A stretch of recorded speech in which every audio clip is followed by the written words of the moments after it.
आयो है ल आयो फेरि भागवत भागवत भोकटे रथ मन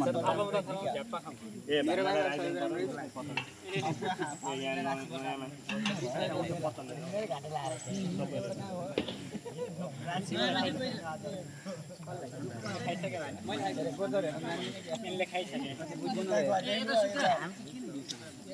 यार